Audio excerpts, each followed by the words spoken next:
ကောင်လေးကဗချီဆွဲနေတာပါရုတ်တရက်သူမောကြည့်လိုက်တော့ပိတ်မိနေတဲ့ငှက်ကလေးတစ်ကောင်ကိုတွေ့သွားပါတယ်ကောင်လေးကခြေဖျားထောက်သွားပြီးငှက်ကလေးကိုလွှတ်ပေးလိုက်ပေမဲ့ဒီလောက်ရဲ့ကြောင့်တခြားကောင်လေးတွေရဲ့ဝိုင်းဝန်းတိုက်ခိုက်တာကိုခံလိုက်ရပါတယ်သူတို့ကကောင်လေးရဲ့ဗချီကားကိုစုပ်ဖြဲပြီးသတင်းပေါက်အပြင်ဘက်ကိုလွှင့်ပစ်လိုက်ကြတယ်ကောင်လေးလည်းတိတ်ကြောက်သွားတာပေါ့အဲ့ဒီအချိန်မှာပဲလူတစ်ယောက်ဝင်လာပြီးကောင်လေးကိုအတင်းအဓမ္မခေါ်သွားပါတော့တယ်မိဘမဲ့ဂေဟာမှုရုံးခန်းထဲမှာတော့သူတစ်ခါမှမမြင်ဘူးတဲ့အမျိုးသမီးတစ်ယောက်ကိုတွေ့လိုက်ရတယ်အဲ့ဒီအမျိုးသမီးကပြုံးပြီးကောင်လေးကိုစကားလန့်ပြောပါတယ်ကောင်လေးကတော့ကြောင်အန်းဖြစ်နေတော့မှပဲတင်းမောပေါ်ကိုရောက်သွားတဲ့အထိသူဟာသူစိမ့်တစ်ယောက်ရဲ့မွေးစားခြင်းခံလိုက်ရမှမသိသေးပါဘူးအဲ့ဒီအမျိုးသမီးကသူ့ကိုအိမ်လုပ်တွေဘယ်လိုလုပ်ရမလဲကြက်ဥတွေဘယ်လိုကောက်ရမလဲဆိုတာတင်ပေးပါတယ်မိုးရွာတဲ့နေ့တစ်နေ့မှာတော့သူ့ကိုခေါ်ပြီးမိုးရေအိုင်တွေထဲမှာပျော်ပျော်ပါပါလိုက်ဆော့ပေးခဲ့တယ်လို့ဖြန်လေးတွေနဲ့ဘယ်လိုတငယ်ချင်းဖွဲ့ရမလဲဆိုတာကိုပါတင်ပေးခဲ့ပါတယ်တဖြည်းဖြည်းနဲ့ကောင်လေးဟာအဲ့ဒီအမျိုးသမီးကိုသူ့အမေလိုပဲမြင်လာပါတော့တယ်ဒါပေမဲ့ပြောစရာအချိန်တွေကကြာရှည်မခံခဲ့ပါဘူးသူ့အမေဒီလောက်ထိအားနေနေတာကိုသူပထမဆုံးအကြိမ်မြင်လိုက်ရတာပါအမေဖြစ်သူကသူ့ကိုအမြဲနှစ်သိမ့်ပေးနေပေမဲ့ကောင်လေးကတော့အမေနဲ့မခွဲနိုင်ရှာပါဘူးအမေကမထွက်ခွာသွားခင်မှာသူ့ရဲ့စိတ်ကိုခဏတာလောက်ဖြစ်တက်တာရစေဖို့အတွက်တောက်ပတဲ့လက်ကင်ပွားလေးတစ်ထည့်ပေးခဲ့ပါတယ်ကောင်လေးကသူ့အမေကိုတင်းတင်းကြပ်ကြပ်ဖတ်ထားမိပါတယ်တနေ့မှာကောင်လေးကလှည့်လည်ရောင်းချသူအဖိုးကိုတယောက်နဲ့တွေ့ပြီးအယောင်ဆောင်တဲ့စပွဲခင်းလေးတစ်ခုကိုသတိထားမိသွားတယ်အဲ့ဒါကသူ့အမေကြိုက်ဆုံးအယောင်ဆိုတာသူသိပါတယ်အဲ့ဒီစပွဲခင်းလေးကိုရဖို့အတွက်ကောင်လေးဟာသူ့အဖွားစီက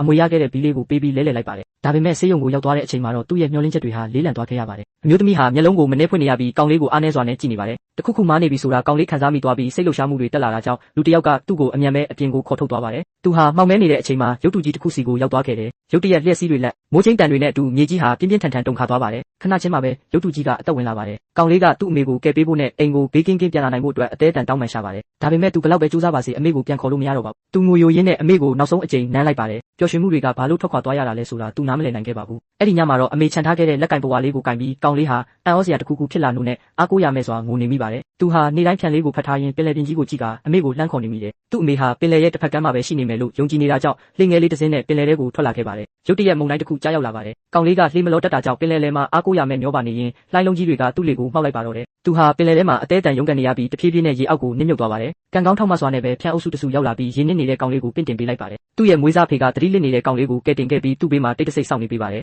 ကောင်လေးနိုးလာတဲ့အခါမှာတော့သူတို့နှစ်ယောက်တင်းတင်းကြပ်ကြပ်ဖတ်ထားလိုက်ကြပါတယ်အဲ့ဒီအချိန်မှာသူတို့ဟာတူးလေးသောမိသားစုဝင်တွေဖြစ်သွားကြပါပြီမွေးစားခြင်းကရတဲ့မြတ်တာဟာအရင်တိုင်းပဲနှဆိုင်တယ်လို့သင်ထင်ပါသလား